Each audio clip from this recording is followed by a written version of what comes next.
Cuando los cristianos son inmaduros y no crecen, no pueden llevarse bien los unos con los otros.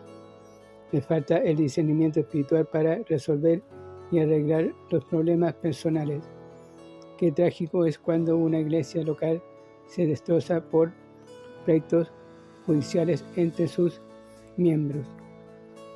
Pablo no está condenando las cortes judiciales.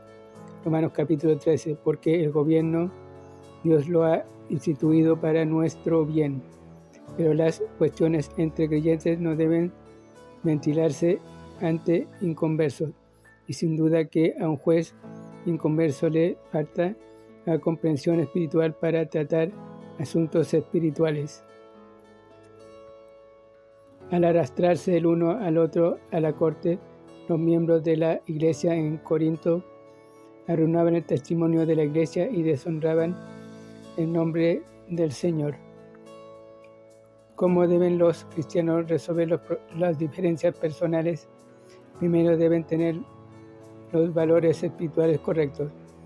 Qué triviales llegan a ser estas disputas personales cuando se compara con los grandes asuntos eternos que decidiremos en la gloria. La iglesia va a juzgar al mundo y a los ángeles. Percatarse de esto hace que las disputas mundanas sean insignificantes. Demasiados cristianos tienen sus valores distorsionados.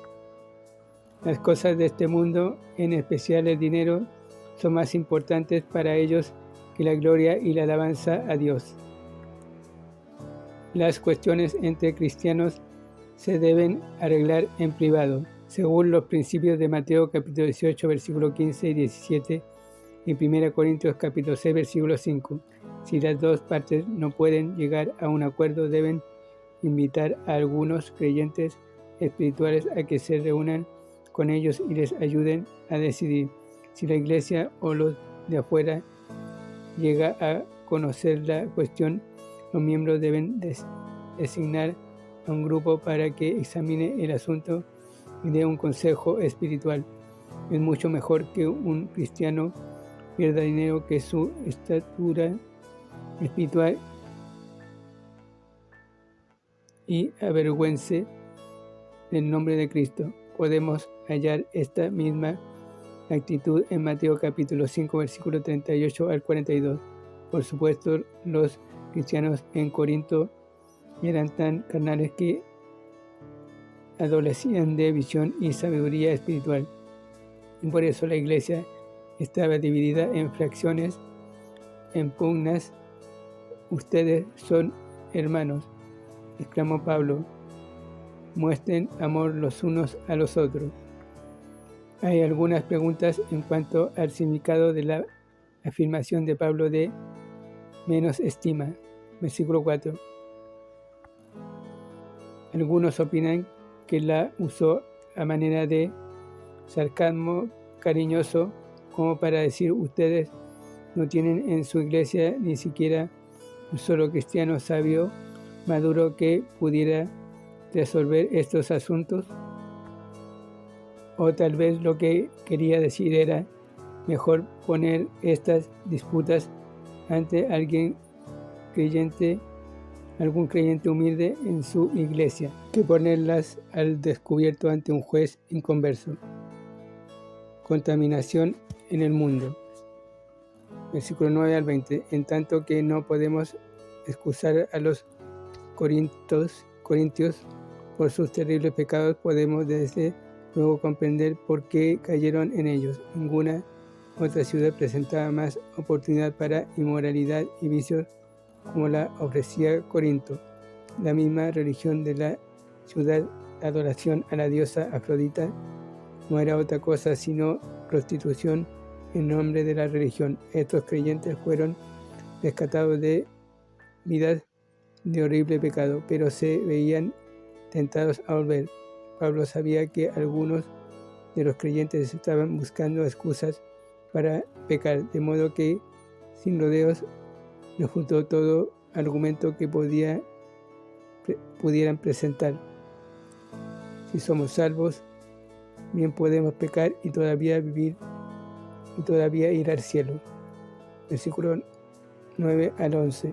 Sin duda que las personas que en realidad han nacido no irán al cielo a pesar de sus muchos fracasos, pero el nuevo nacimiento produce una nueva naturaleza, y una nueva naturaleza significa un nuevo apetito, un nuevo deseo para oponerse al pecado de la carne. El cristiano aún tiene la capacidad de pecar, pero no el deseo. Cualquier enseñanza que haga fácil pecar no es doctrina bíblica. No se dejen engañar.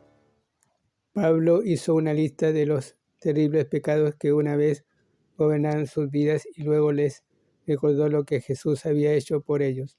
Esto erráis algunos, mas ya habéis sido lavados, santificados, justificados.